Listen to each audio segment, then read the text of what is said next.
हमारी इस कहानी के मेन कैरेक्टर जू मिनगुई आंखें खोलने के बाद खुद को एक दूसरे बंदे के शरीर में पाता है, जिस बंदे का नाम था क्लेन मोरेटी। पहले तो उसे समझ नहीं आता कि अभी वो है कहाँ और उसके साथ हो क्या रहा है। क्या वो ट्रांसमाइग्रेट करके किसी दूसरी दुनिया में पहुंच चुका है? फिर उसके दिमाग में क्लेन मोरेटी के बारे में इंफॉर्मेशन आने लगते हैं। क्लेन मोरेटी एक नया ग्रेजुएटेड हिस्ट्री स्टूडेंट है, जिसने अपना ग्रेजुएशन द कोई यूनिवर्सिटी ऑफ टिंजेन, जो कि नॉर्दर्न कॉन्टिनेंट के लोइन किंगडम के आनवा शहर में है, उधर से किया था।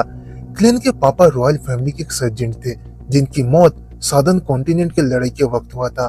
पापा के मौत के बाद उनके पेंशन के पैसे से क्लेन प्राइवेट ग्रामर स्कूल जा पाया, जिससे उसे यूनिवर्सिटी में जाने का भी मौका मिला। क्लेन की माँ एवन नाइट गॉडेस की फॉलोअर थी, और जिस साल क्लेन की कोई यूनिवर्सिटी में एडमिशन हुआ, उसी साल वो भी गुजर गई।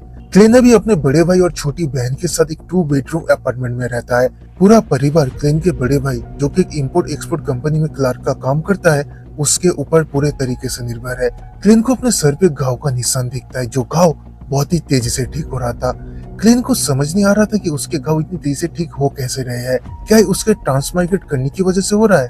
लेकिन खैर, वो जल्दी जल्दी टेबल और उसके शरीर पे जो खून के धब्बे लगे हुए थे उसे साफ करने लगता है, क्योंकि अगर उसकी बहन मेलिसा कल सुबह जल्दी उठ जाती है तो वो प्रॉब्लम में पड़ सकता है। टेबल को साफ करते वक्त वो बुलेट जिससे इस बॉडी का असली मालिक ने सुसाइड किया था, उसे पकड़ के क्लेन अपने मन में कहता है, क्या उसने रिवॉल्वर को अपने सर पे रख के शूट किया था? लेकिन फिर इधर इतना कम खून क्यों है? अगर कोई अपने सर पे रिवॉल्वर रख के ट्रिगर को प्रेस करता है तो इधर और भी ज्यादा खून होना चाहिए था, या फिर मेरे इधर आने की वजह से खून कम बाहर निकला? क्या ये सच में सुसाइड है, या फिर कोई इसे खून करके इसे सुसाइड जैसा दिखाने की कोशिश कर रहा है? ये गन कहाँ से आया? एक हिस्ट्री ग्रेजुएट जो कि एक मामूली से फैमिली से आता है, उसका सुसाइड करने के पीछे क्या वजह हो सकता है? लेकिन उससे भी बड़ी सवाल, मैं यहाँ आया कैसे? लेकिन तभी क्लेन को याद आता है कि इस दुनिया में आने से पहले उसने अपने असली दुनिया में एक रिचुअल किया था, और शायद उससे ही वो इधर पहुंचा है। तो अगर वो रिचुअल क्लेन फिर से करता है तो उसके वापस जाने का अभी भी शायद कोई चांस है, और उसे वापस जाना ही होगा, क्योंकि 2 दिन बाद क्लेन का टिंजेन यूनिवर्सिटी में इंटरव्यू है, और उस इंटरव्यू में क्लेन के फेल होने का चांस बहुत ही ज्यादा है, क्योंकि क्लेन का जो मेमोरी है वो अभी उतना भी क्लियर नहीं है। उसकी मेमोरी टूटे हुए कांच की तरह है, एक तो डिसजॉइंटेड है, ऊपर से कुछ चीजें इसमें मिसिंग भी है। इस नौकरी के लिए इस बॉडी के असली मालिक ने रात जगकर पढ़ाई किया था, और ये नौकरी उसे चाहिए ही चाहिए था, क्योंकि जैसा कि मैंने पहले ही कहा था, ये पूरी फैमिली सिर्फ एक बंदे के इनकम के ऊपर डिपेंडेंट है। तो अगर क्लेन को नौकरी नहीं मिलता है तो उसके लिए चीजें भविष्य में बहुत ही मुश्किल होने वाला है। तभी दरवाजे के बाहर पैर की आवाज से क्लेन समझ जाता है कि उसकी बहन मेलिसा उसके रूम में आ रही है, जिस वजह से वो जल्दी जल्दी अपने रिवॉल्वर को छुपा लेता है। मेलिसा फिर दरवाजा खोल के पूछती है, क्या हुआ, अब इतनी जल्दी उठ गया? क्लेन कहता है, देखो ना, लगता है पापा का वॉच फिर से टूट चुका है। मेलिसा फिर क्लेन से वो वॉच लेके उसे ठीक करने लगती है। क्लेन मेलिसा को देख के सोच रहा था, साइलेंसर के बिना मेलिसा, जो कि बस दीवार के उस तरफ ही थी, उसने कुछ भी नोटिस नहीं किया। क्या वो बस गहरी नींद में सो रही थी, या फिर क्लेन की सुसाइड में? तभी मेलिसा वो वॉच वापस देके कहती है, ले लीजिए, मैंने इसे ठीक कर दिया है। उधर से जाने से पहले मेलिसा क्लेन से कहती है, ओ हाँ भैया, जो भी बचे कुछ रोटी है ना, उन्हें बाहर निकल देना, और आज याद करके फ्रेश ब्रेड खरीद लाना, साथ में कुछ मटन और मटर भी। आपका इंटरव्यू जल्दी है, इसलिए मैं आपके लिए मटन के साथ मटर बनाऊंगी। क्लेन कहता है, ठीक है। मेलिसा फिर से कहती है, भैया याद करके सिर्फ 8 पाउंड ब्रेड ही खरीदना, अभी मौसम गर्म है इसलिए ब्रेड जल्दी खराब हो जाएगा, और हाँ, मटन और मटर भी खरीदना। क्लेन कहता है, ठीक है ठीक है। बाहर जाने से पहले मेलिसा फिर से कहती है, क्लेन, बेंसन संडे तक वापस नहीं आने वाला, तो बहुत ज्यादा ब्रेड और मटन मत खरीदना, और हाँ, सिर्फ 8 पाउंड ब्रेड। मेलिसा के बातों से समझ आ रहा था कि इस बॉडी का असली मालिक किस तरह का बंदा था। मेलिसा को वैसे देख के क्लेन सोच रहा था, इतने कम उम्र होने के बाद भी ये लड़की कितनी जिम्मेदार है, एक माँ की तरह मेरा ख्याल रख रहा है। लेकिन सॉरी मेलिसा, मुझे घर वापस जाना ही पड़ेगा। उसके बाद क्लेन को हम लोकल मार्केट में देखते हैं, जिधर वो वही 8 पाउंड ब्रेड, मटन और मटर खरीदने आया था। सबसे पहले वो ब्रेड शॉप में जाता है। क्लेन को देख के ब्रेड शॉप की ओनर मिसेस मायरीन कहती है, ओह क्लेन, क्या बेंसन अभी तक वापस नहीं आया? देखना सब कुछ ठीक हो जाएगा। तुमने कोई यूनिवर्सिटी से ग्रेजुएट किया है, तुम्हें बहुत जल्दी कोई ना कोई नौकरी मिल ही जाएगा। तुम बच्चों को ऐसे छोटे अपार्टमेंट में नहीं रहना चाहिए, कम से कम तुम लोग एक प्राइवेट वॉशरूम तो डिजर्व करते ही हो। अच्छा, ये लो तुम्हारा ब्रेड, और तुम्हारा हुआ टोटल 9 पेंस। क्लेन कहता है 9 पेंस? क्या कुछ ही दिन पहले इसका प्राइस 11 पेंस नहीं था, और कुछ महीने पहले ही इसका प्राइस तो 15 पेंस था, है ना?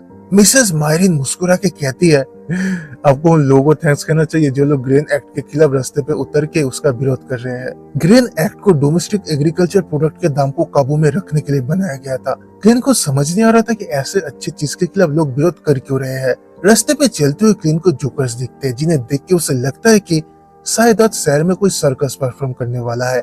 तभी अचानक एक लड़की पास से कहती है, सर क्या आप अपना भविष्य जानना चाहोगे? क्लेन कहता है, नहीं नहीं, मुझे नहीं जानना। वो लड़की कहती है, लेकिन सर मेरा टैरोट बहुत ही एक्यूरेट है। टैरोट शब्द से क्लेन थोड़ा चौंक जाता है, क्योंकि उस लड़की का उच्चारण पृथ्वी में जो टैरोट कार्ड होता है उसकी तरह ही था। लेकिन फिर क्लेन के दिमाग में एक बंदे का नाम आता है, एम्पेरर रोजेले। इस बंदे ने आज से 170 साल पहले इन टैरोट कार्ड्स को बनाया था। इसी बंदे ने स्टीम इंजन का भी इन्वेंट किया था, जिससे उसने इंटिस किंगडम के रूलर को हटा के उस जगह का किंग बना था। ये सारी चीजें याद आते ही क्लेन अपने मन में ही कहता है, एम्पेरर रोजेल है, क्या वो भी मेरी तरह पृथ्वी से इधर आए थे? तभी वो लड़की फिर से कहती है, सर अब मेरे आज के दिन का पहला कस्टमर हो, जिस वजह से आपके लिए फ्री है। फ्री सुन के क्लेन थोड़ा सोच में पड़ जाता है, क्योंकि फ्री के चीजें ही सबसे महंगे होते हैं। लेकिन फिर क्लेन को लगता है एक बार ट्राई करने में क्या ही जाता है, और अगर इसके पास सच में पावर है तो ये जरूर बता पाएगी कि क्लेन इस दुनिया का बंदा है ही नहीं। वो लड़की फिर क्लेन को टैरोट देके उसे सफल करके टेबल पे रखने को कहती है, जिसे सुन के क्लेन कहता है, मुझे ये करना होगा? वो लड़की कहती है, ऑफ कोर्स, सबकी किस्मत उनके हाथों में ही होता है, तो आपको ये खुद से करना होगा। और क्लेन वैसा ही करता है। वो लड़की फिर कहती है, मुझे माफ करना, लेकिन मैं आपसे पूछना भूल गया कि आप जानना क्या चाहते हो? क्लेन कहता है, पास्ट, प्रेजेंट और फ्यूचर। वो लड़की कहती है, तो फिर प्लीज फिर से कार्ड को सफल करिए। आप क्या जानना चाहते हो, उसे जानने के बाद ये चीज काम करता है। अब क्लेन क्या ही करे, वो फिर से उस कार्ड के डेक को सफल करता है। वो लड़की उस कार्ड के डेक में से 3 कार्ड को बाहर निकल के कहती है, एक कार्ड है तुम्हारा पास्ट का, एक कार्ड है तुम्हारे प्रेजेंट, और एक कार्ड है तुम्हारा फ्यूचर। ऑलराइट, तुम सबसे पहले क्या देखना चाहोगे? क्लेन कहता है, प्रेजेंट ही दिखाइए। वो लड़की फिर उनमें से कार्ड जिसे उसने प्रेजेंट कहा था उसे फ्लिप करती है, और क्लेन को दिखता है कि वो कार्ड द फूल का कार्ड था। द फूल का मतलब एक नई शुरुआत, एक नई शुरुआत जिसमें बहुत तरह के पॉसिबिलिटीज है। लेकिन अचानक कोई उस टेंट के अंदर आके कहता है, तुम फिर से मेरी नकल कर रहे हो? भविष्य बताना मेरा काम है। मैंने तुम्हें अगर यहाँ फिर से देखा ना, देख लेना तुम्हारे साथ में क्या करती हो। वो लड़की जो अभी तक फॉर्चून टेलर होने का एक्टिंग कर रही थी, उसके उधर से जाने के बाद वो असली फॉर्चून टेलर क्लेन से पूछती है, क्या भविष्य जानना चाहेंगे? क्लेन पूछता है, क्या ये फ्री है? वो लड़की कहती है, नहीं। क्लेन कहता है, तो फिर रहने दीजिए। शॉपिंग करके वापस आने के बाद जिस रिचुअल से क्लेन पृथ्वी से इधर आया था उसे फिर से करना शुरू करता है। The immortal Lord of Heaven and Earth for blessing the sky, Lord of Heaven and Earth for blessing the sky of the sky, blessing the stars of the. पहले तो इन मंत्रों से कुछ नहीं होता, लेकिन फिर अचानक ही क्लेन के कानों में एक बहुत ही अजीब सा आवाज आता है, मानो हजारों बंदे एक साथ दर्द में चीख रहे हैं। वो लोग क्या कह रहे थे क्लेन उसे समझने की कोशिश तो करता है, लेकिन उसे समझ कुछ भी नहीं आता। तभी अचानक ही क्लेन के सर में दर्द होने लगता है, इतना ज्यादा दर्द कि उसके रोने की हालत हो जाता है। क्लेन अपने आंखें खोलने की कोशिश तो करता है, लेकिन उसकी आंखें नहीं खुलते, मानो किसी ने उसके आंखों को ग्लू से चिपका दिया हो। उसे समझ नहीं आ रहा था कि अभी उसके साथ हो क्या रहा है। लेकिन फिर जैसे ये सारी चीजें शुरू हुआ था, ठीक वैसे ही अचानक ये सारी चीजें रुक भी जाती है और वो फिर से अपनी आंखें खोल पाता है। लेकिन आंखें खोलने के बाद क्लेन को मानो हजारों वोल्ट का झटका लगता है। कहाँ है वो? क्या है ये जगह? उसके चारों तरफ बस ग्रे कलर के फॉग थे और उस फॉग के अंदर अकेले खड़ा हुआ था।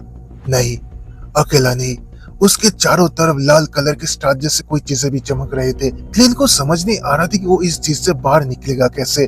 तभी उसे लगता है शायद इन लाल कलर के स्टार से कुछ हो सकता है, जिस वजह से वो उनमें से एक स्टार को टच करता है और उस स्टार को छूने के साथ ही उधर और एक स्टार भी आ जाता है और वो दोनों स्टार मिलके क्लेन के चारों तरफ गोल गोल घूमने लगते हैं। दूसरी तरफ लोइन किंगडम के कैपिटल बैगलैंड में हम एक औरत को देखते हैं जो एक आईने के सामने बैठ के उस आईने से बात करने की कोशिश कर रही थी। आईना आईना जाग जाओ, हाल फैमिली के नाम पे मैं तुम्हें जागने का ऑर्डर देती हूँ। लेकिन उस आईने में कुछ भी ना होता हुआ देख के औरत कहती है, फादर मुझसे सच में झूठ बोल रहे थे। वो हमेशा कहते थे कि किसी सोलोमन एम्पायर का ट्रेजर है, ये बहुत ही एक्स्ट्रा ऑर्डिनरी ट्रेजर है, लेकिन तभी अचानक उस औरत को आईने में वही लाल रंग के स्टार्स दिखते हैं जिससे हमने क्लेन के पास देखा था। उसके बाद हमें एक समुद्र दिखाया जाता है जिधर एक बंदा जहाज में खड़े होकर शराब पी रहा था, लेकिन अचानक ही उसे भी अपने बोतल में वही लाल रंग का स्टार दिखाई देता है। उसके बाद वो दोनों ही, मतलब वो औरत और वो जहाज वाला बंदा, खुद को एक अजीब जगह पे पाते हैं जिधर चारों तरफ सिर्फ फॉग ही फॉग था। उस फॉग के अंदर उन दोनों को एक दूसरे का चेहरा नहीं दिख रहा था। तभी अचानक ही उधर एक तीसरे बंदे को देख के दोनों ही चौंक जाते हैं। वो दोनों एक साथ उस तीसरे बंदे से पूछते हैं, सर ये जगह कौन सी है? आपने हमें इधर क्यों बुलाया? अब है कौन? आप क्या करने के बारे में सोच रहे हो? ओ तीसरा बंदा और कोई नहीं, क्लेन मोरेटी था।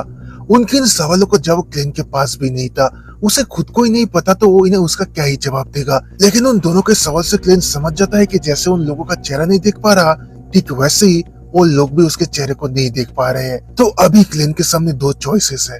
पहला, वो अपनी असली आइडेंटिटी बता के उनका भरोसा जीत सकता है, और दूसरा अपने आइडेंटिटी को छुपा के उन्हें गाइड कर सकता है। और क्लेन दूसरा ऑप्शन ही चुनता है। मैं कुछ ट्राई कर रहा था। क्लेन की बात सुनकर औरत कहती है, सर अगर आपकी कोशिश खत्म हो गया है तो क्या आप हमें वापस भेज सकते हो? और दूसरा बंदा कहता है, ग्रेट, मैं भी वही बोलने वाला था। क्लेन के दिमाग में भी बहुत कुछ चल रहा था। उसे समझ आ रहा था कि अगर वो स्ट्रॉन्ग बन पाता है या फिर इस फॉग से भरे हुए दुनिया को अच्छे से समझ पाता है तो वो शायद इन लोगों के असली चेहरे को देख पाएगा। इधर इस दुनिया में वो दोनों विजिटर्स है और क्लेन यहाँ का मास्टर। इस फॉग के पीछे जो लाल रंग के स्टार्स है, ये दोनों इंसान उसी का प्रोजेक्टेड इमेज है, और ये इमेज सिर्फ उसके और लाल रंग के स्टार्स के बीच के कनेक्शन की वजह से ही दिख रहे थे। एक ऐसा अटूट कनेक्शन जिसे क्लेन पता नहीं क्यों बहुत ही अच्छे तरीके से समझ पा रहा था। और अगर क्लेन उस कनेक्शन को तोड़ देता है तो ये इमेज यहाँ से गायब हो जाएगा और ये लोग अपनी असली दुनिया में वापस जा पाएंगे। क्लेन कहता है, बेशक अगर आप कहेंगे तो मैं आपको अभी वापस भेज दूंगा, लेकिन क्या आप वैसा सच में चाहते हो? क्लेन के सवाल से उस लड़के को एहसास होता है कि ये तो वही अद्भुत एक्सपीरियंस है जिसका इंतजार वो हमेशा से कर रही थी। वो फिर कहती है कि सच में कमाल का एक्सपीरियंस है। हाँ, मैं हमेशा से ऐसा कुछ एक्सपीरियंस करना चाहती थी।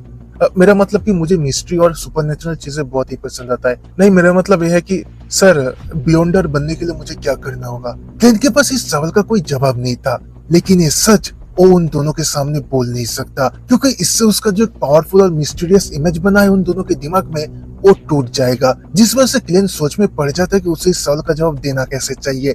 उसके साथ और एक चीज भी क्लेन के दिमाग में घूम रहा था। ऐसे खड़े होकर नॉर्मल ड्रेस पहन के बात करना बहुत ही चीप दिख रहा है। उसे अगली बार से कोई अच्छे से सूट पहन के खड़े होना चाहिए, और ऐसे खड़े होकर बात करना भी उतना कुछ खास नहीं लग रहा। ऐसे सिचुएशन में क्या यहाँ एक बड़ा सा पैलेस, एक लंबा टेबल और एक हाई बैक टेबल जिसके पूरे शरीर पे एंशिएंट शब्द बना हुआ हो, जिसके अंदर से मिस्टीरियस ऑरा बाहर निकल रहा हो, और उसके ऊपर क्लेन बैठकर अपने अनजान विजिटर्स को देख रहा है, ऐसा कुछ नहीं होना चाहिए। और क्लेन के ऐसे सोचने के साथ ही फॉग के अंदर से ऊंचे ऊंचे पिलर बाहर निकल के क्लेन ने जैसा सोचा था वैसा ही बन जाता है।